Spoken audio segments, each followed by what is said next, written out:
The Ladies Ball podcast is in partnership with the Women's Basketball Hall of Fame in Knoxville, Tennessee. The Road to Knoxville features over 400 girls basketball teams ranging from 4th to 12th grade, competing in bracketed play across the country at 7 regional events for the chance to compete at the National Championship.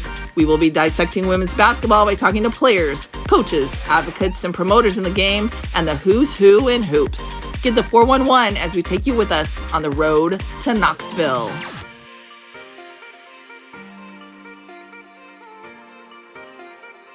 Hey, I'm Celeste Gehring, a former LSU forward going back to the basket with the Ladies Ball podcast.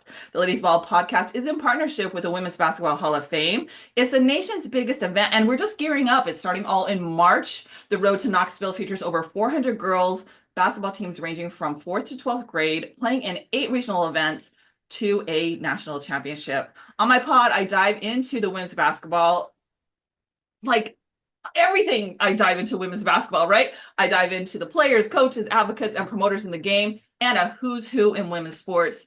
And today, I'm pleased to be welcoming in Coach Yolanda Bronston, who has 25 years of coaching and mentoring experience, and she's currently the high school coach for Eagle Views Academy. She's also on the board of directors of WeCOACHsports.org, and she's a total baller in so many ways. In 2021, Coach Yo was the recipient of the WeCOACH High School Breakthrough Lifetime Achievement Award presented by East Bay. Oh my gosh, I'm so excited to have you on. Welcome. Thank you, Celeste. I'm so excited to be here. Yeah, well, you've had an incredible journey as both a player and a coach.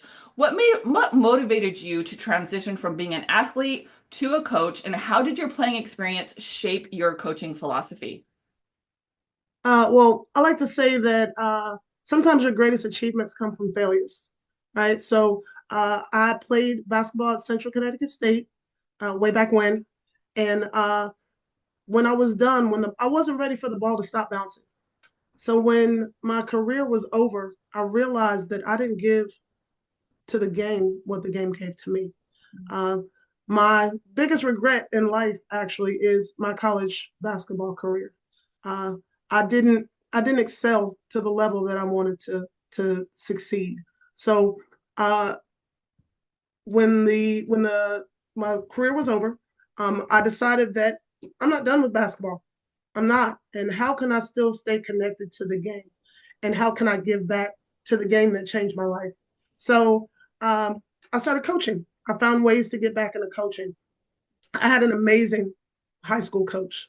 And I get a little emotional when I talk about him because he was my father figure, my big brother, my best friend. He passed away in 2023. His name was Mickey McGuigan. So Mick gave me the opportunity to come to my alma mater, Blacksburg High School in Virginia, and be his assistant coach. And when I was there, I was like, oh my gosh, this is what I want to do. This is what I want to do. This is how I can stay connected to the game. So I moved to Norfolk, Virginia. And at that time, that was a hotbed for women's basketball. Old Dominion University was one of the top programs in the nation. And Coach Larry had really turned that into something huge. So I moved to Norfolk to go to grad school at Old Dominion. And I reached out to every coach in the Hampton Roads area, every college coach looking for a grad assistant job. And I landed at Norfolk State University. So, I mean, how lucky was I? My first big girl coaching job was, at that time, it was a Division II program. We were in the CIAA for 2 years. And then we moved to the MEAC. So we moved to Division I. So that gave me the opportunity at a very young age, I think I was 22, to learn from a coach that he had a Division II national championship at that time with Hampton University. And I was the same age as some of the seniors on the team, but I got an amazing mentor in Coach James Sweat, that hired me. And I learned so much at such a young age. So what I've done and what I've taken from that experience and brought with me even today, and this was a lot of years ago, I'll put it like that. What I brought with me was leave everything on the court. That's my coaching philosophy. Leave everything on the court.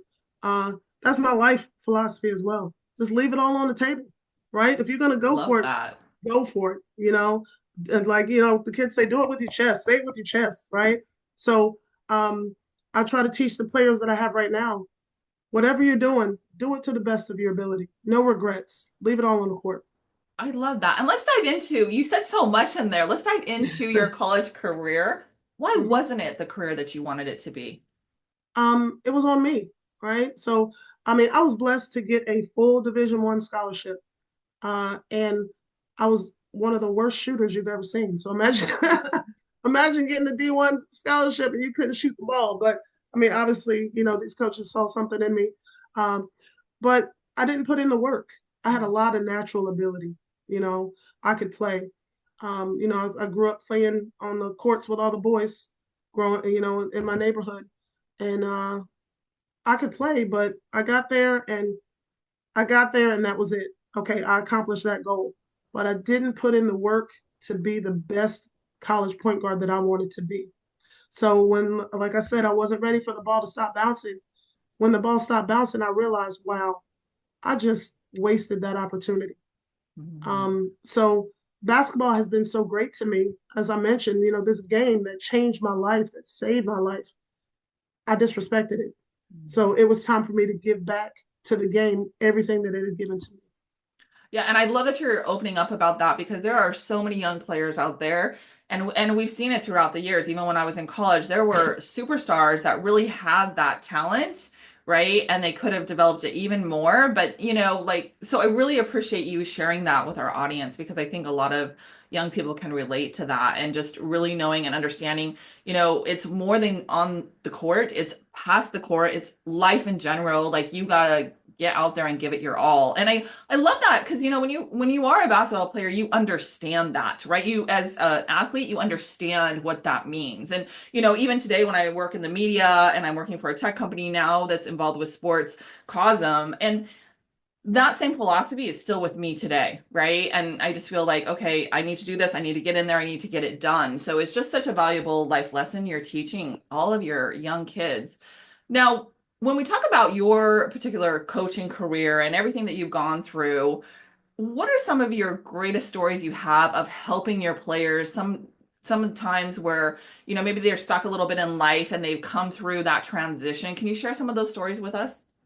Oh, wow. There's a lot. I Uh, bet. as a matter of fact, the one that sticks out, there are actually two that stick out, right? So, and I talked to her this morning and I told her that I'd be speaking with you. So I got permission to talk about this story. I had a young lady that played for me. She started playing with me when she was in the seventh grade, and she played for me all through her senior year. She was the last player off the bench, uh, and she was an awesome teammate. Right? She really bought into the whole um, being on a team and what and learning and growing and winning. Right? However, she was suffering from some issues, some mental health issues that I wasn't 100% aware of. So, her junior year, uh, during the season, she had planned to make an attempt on her life. So, I'm being very open right now. Yeah. So, she had reached out to me, and from that day forward, we stayed in contact every day. She was still on my team. However, as she moved through, she always pulled from the lessons that she learned being on the basketball team. Hmm. Resilience. Life is going to be tough. How am I going to handle it? Because we talk, and I talked to her about all those things that she would had gone through on the court that she didn't think that she could do. So to this day, she's 21, going on 22 years old. She started playing for me when she was 13. Every day, every time we talk, she tells me something that she used that she learned in basketball, that she learned from being on my team. That she even, the things that I would say, she'll quote them right back to me because she uses those right now. Right now, she's in such a great place. She has a job that she loves. She loves her life now. And she thanks me, she thanks her teammates for, um, learning those lessons through basketball that she is applying in life right now. And she tells me that she'll always go back to those lessons that she learned. I've been blessed to coach some amazing athletes. I coached one of the best players in the nation when she was in high school, and she's one of the best players in the nation right now in college. Everybody assumes that that's uh, my biggest achievement as a coach. And as a player, yes, but as uh, when we talk about life lessons, the young lady that I spoke about, those are situations like that is why I do what I do. Mhm. That is just right here, tugs on the heart right Yeah. there. Thank you for all you're doing for women. When you Thank talk you. about the courage and the resilience you're teaching with those lessons, how do you teach that? So I don't let these kids quit. At the beginning of every season, I have a meeting with the parents and I have the kids, the athletes in there as well. And I tell them, your daughter's ability to handle adversity and to be resilient will directly impact her success in the future. She has to learn how to handle adversity.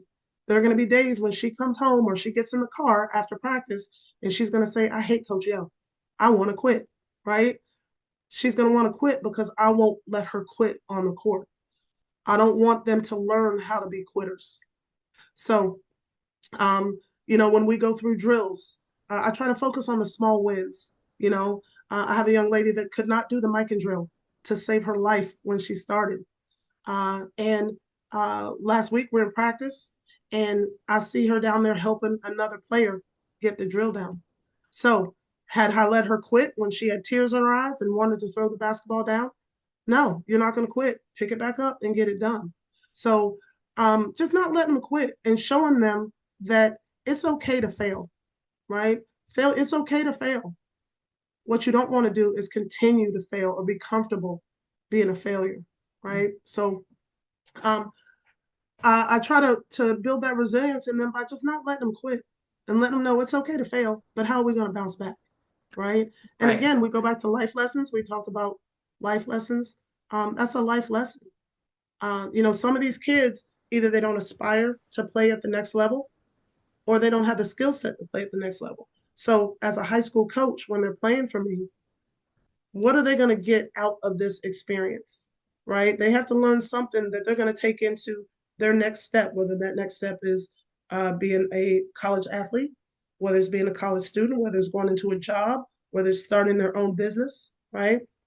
So, uh, teaching them resiliency is so much more than putting that ball in the basket, right? So Yeah. much more than basketball. hmm Well, as a co-founder of h2hoops.com, a board member of wecoachsports.org, and a head coach, uh, how do you even have any time to for yourself, first of all, and then second of all, how do you stay connected to your athletes with doing so much?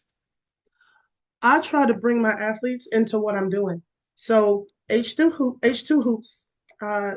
We have teams, we have training. I run camps. So my athletes are part of H2 hoops.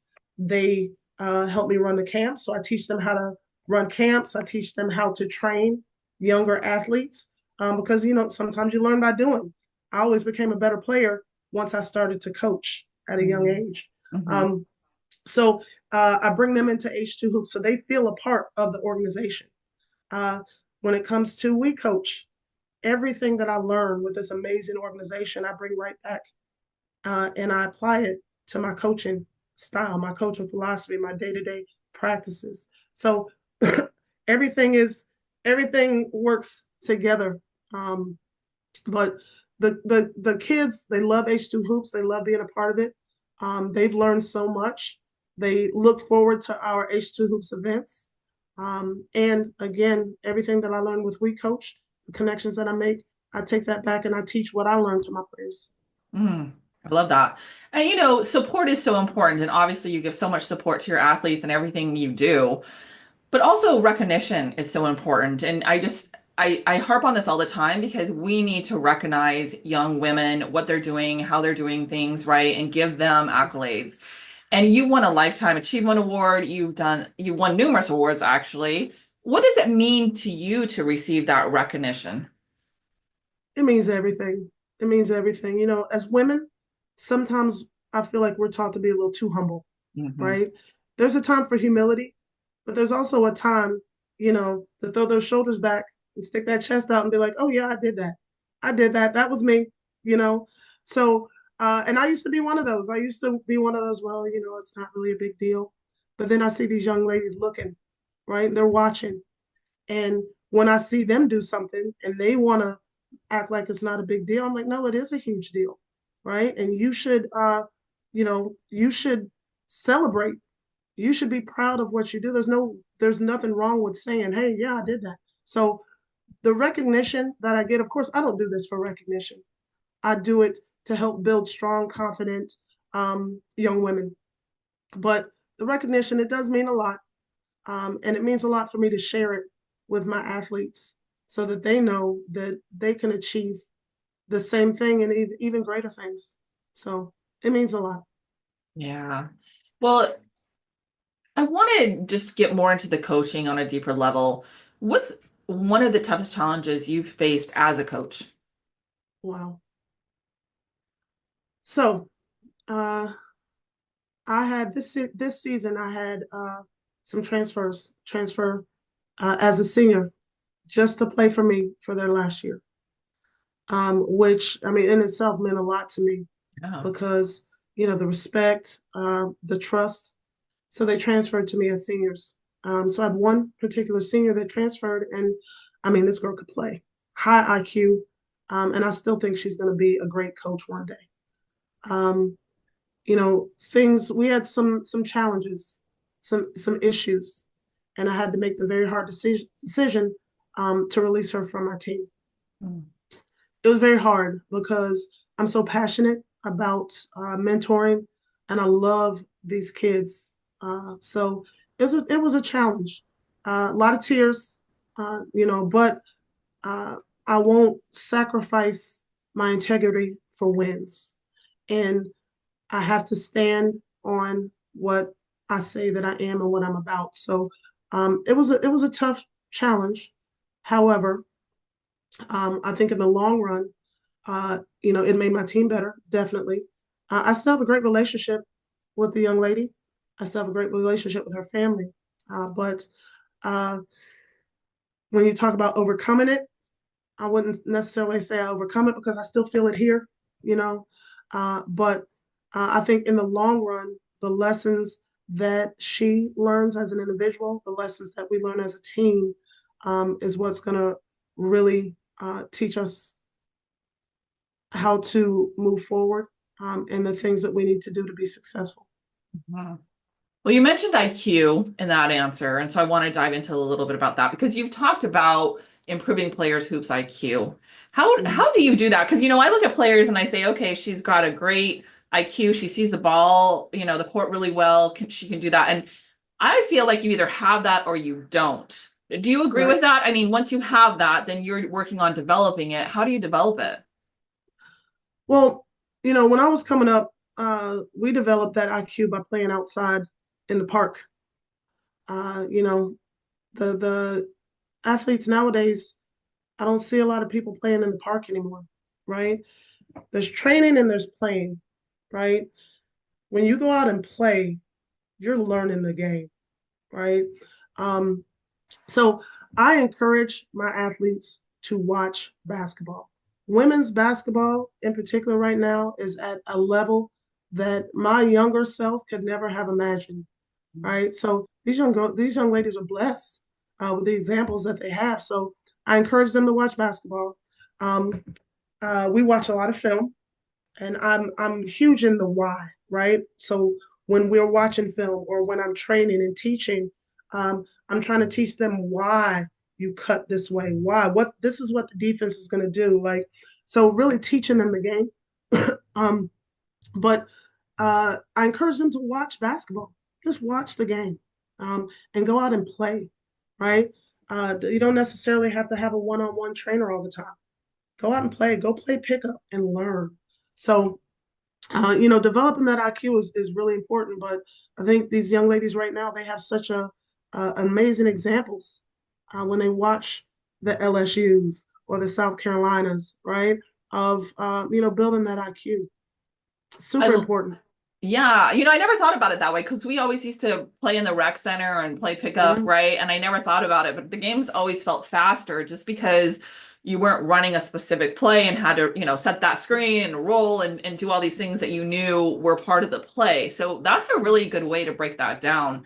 Um, there's so many young girls I talk to on the Ladies Ball podcast, and they are incredible. They are so excited about the game, just like you talked about. Like they're so excited about women's basketball in general. They'll talk about their favorite players, and like they want to buy those shoes, and are really watching the game, like you said. And it's so fun and exciting because I remember when I was growing up.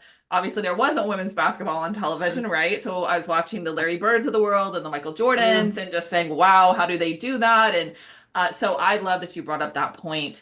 There's so many of those young women too, like you said, that will not go on to play. And coaching is that next step for them, right? Because I know for myself, even though I didn't go into coaching, I still want to be connected to the game. That's why I started this podcast. What advice would you give to young women or even men, right? Because a lot of men are listening to women's sports now, watching women's sports now. What advice would you give to them on how to get into coaching and what they really should look for and to find that right mentor for them? My strong advice is to be intentional about seeking out opportunities and relationships. Talk to people, not necessarily a text, right? They like to text a lot, They not do. necessarily an email. Get FaceTime, get in front of people, right? Meet people, shake hands, tell them what you want to do, seek out opportunities, um, talk to people, right? That's the biggest thing. That's how I got into coaching at a young age. I was talking to people. I reached out to people. I knocked on doors, um, and never stop learning. Always find opportunities to learn. And sometimes those opportunities may not be paid opportunities, right? Go to a coach's clinic. Go to a coach's clinic, take notes, and during breaks, go and meet people. Shake hands, introduce yourself, right? But never stop learning and never think that you know everything. There's always something to learn, whether it's good or bad, right? From different people. You're going to learn things that you don't want to do. You're going to learn things that are great to do. But relationship building is huge.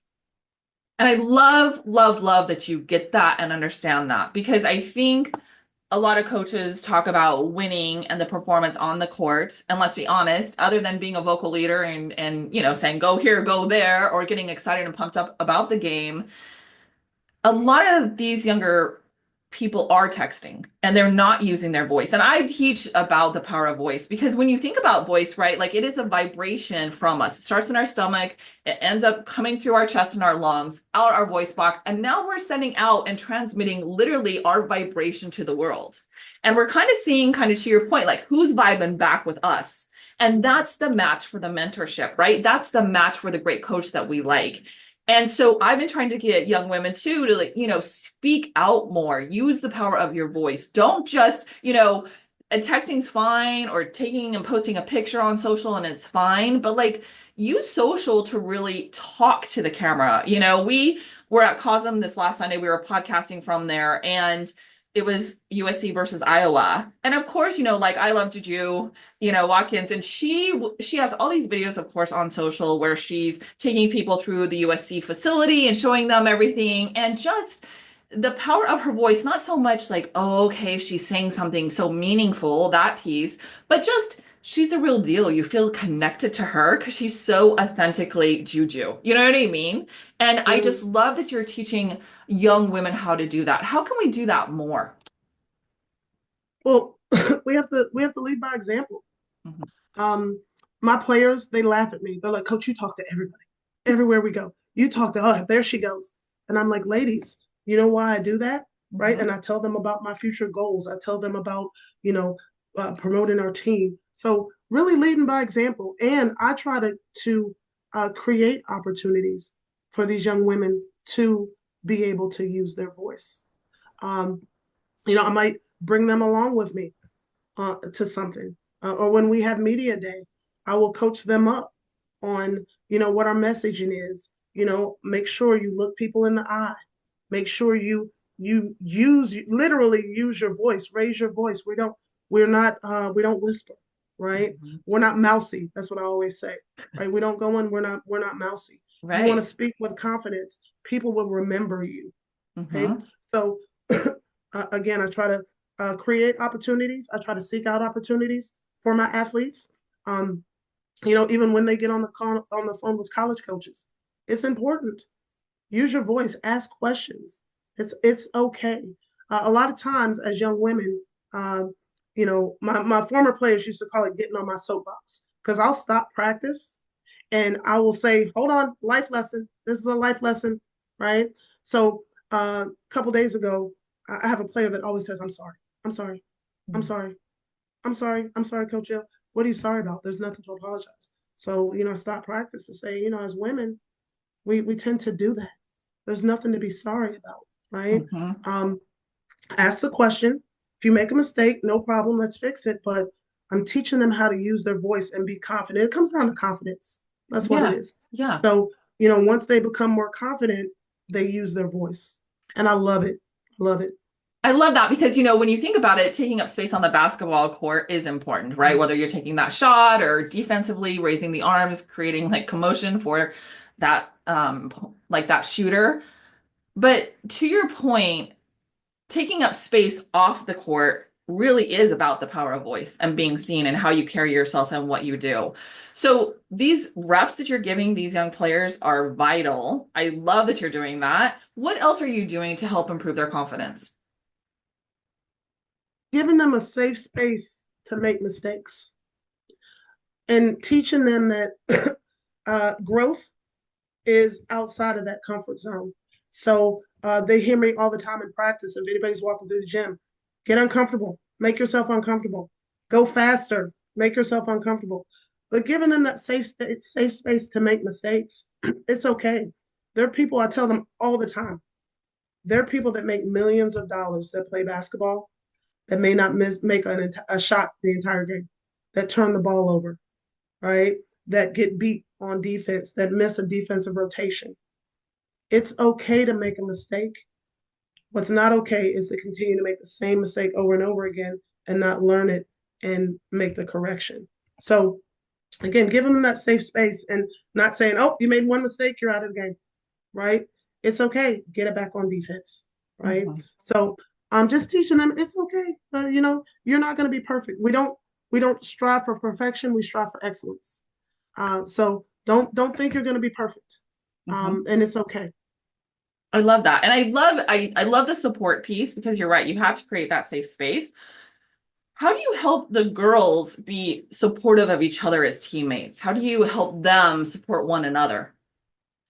So I heard the UCLA coach, Coach Close. That's her last name, correct? Mhm. I heard her say a few weeks ago, um, sometimes you, sometimes me, always us.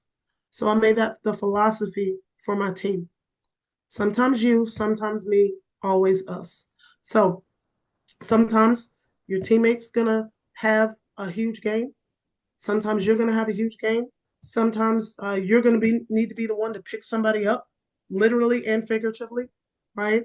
Um, sometimes you're gonna be the one that needs picked up to make a mistake. But at the end, it's always about us. So, pulling together as a team and seeing what we can accomplish together. So, young girls, that's not always easy. It's not always easy. Uh, but uh, again, leading by example and being consistent and letting them know that we can accomplish so much more together. And again, that's another life lesson, right? Lean on your teammates, lean on your sisters, and let's get this done. I love that. And it's kind of the same in football, and I'm going to use this football analogy, right? Coach Mike McCarthy, and NFL coach, was talking about when his players run a route and they run that route over and over and they know that route over and over, their mind starts working in a way so that when that Hail Mary pass is thrown or when that really hard pass is thrown, they can express themselves creatively and jump up and get that ball or do phenomenal things that, you and I are like, how does the buddy do that? Like, how does that even Yeah. happen? How do you teach your athletes, to have that technique down, to really run those plays, but also to be creative and maybe flashy sometimes, or sometimes those plays, it just shows you love the game. We look at Steph Curry, and when he throws those passes around, sure, like he has a ton of turnovers as well, but Mm. just how he shoots the ball, the way he shoots the ball, those creative passes come from him having those reps of that infrastructure and those plays over and over, and then be able to express that creativity. So how do you teach that balance between the technique and being creative? Well, excuse me. I'm a stickler for fundamentals, right, and reps, and doing things the right way and teaching them how to play the right way, right. Um, but I think the key word there is play. I mentioned before, these a lot of young athletes right now, they think you got to train, train, train, train, train, right? But we forget that this is a game. So when I was younger, and I'm totally going to date myself here, I'd watch Magic Johnson and John Stockton, right? Those are my favorite. I was a point guard, so those are my favorite players. So I'd watch them, and then I'd take a basketball and I'd go out on the court, and I would try to do what I saw Magic do that day. I'd try to make that no look pass, right? I'd try to make that behind the back pass that Stockton did. And that taught me how to be creative. So with these young athletes, I try not to put them in a box. Yes, we want to be fundamentally sound. Yes, we want to make the right cut. We want to run the play, but the players just are set. I want you to, and it goes back to IQ that we talked about before, but I still want them to have fun with the game. So I have a player that loves Malaysia Fawali. She loves watching her highlights and everything. I'm like, well, you go out and pick a couple moves that she does and just go out and play. Go out and practice. Have fun with it, right? That has made her become such a better player and more creative. Now she's having fun with the game. It's not a chore anymore, right? It's a game.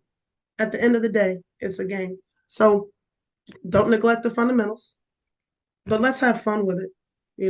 Go practice some of those things that you want to do, and let's do it. I don't want to keep you in a box. Let's have fun with this. Okay. Well, last question for you.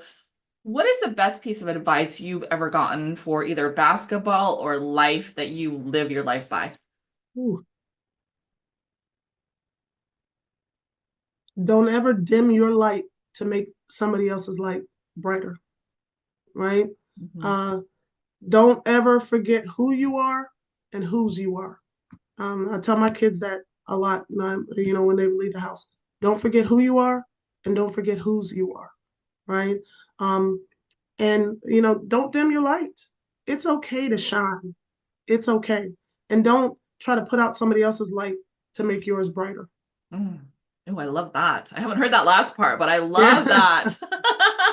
Oh my gosh, Coach Yo, if I could go back and play for you, I would turn back time to go play for you. You are so motivational, so many great nuggets.